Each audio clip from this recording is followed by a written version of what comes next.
Hello mga ka-OFW ko dito si Jordan. Yan po ay tropa naming 5 shares. Yan, kapag tuwing Friday po ay nagbibigay-bigay ng mga pangluto para sa pagkain, pananghalian. Kung ano-ano lang, basta lutong Pinoy. May sinigang na baboy, may hipon, may nilagang talong, may bagoong na sausawan, may at specialty na kanin para sa aming mga Pilipina, yan. Super healthy.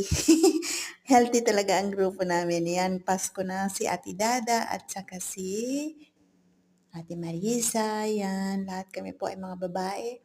Tagay-tagay din pag may time at saka si Mami Helen. Yan.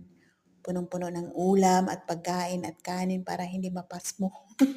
Yan, ang aking plato ay punong-puno.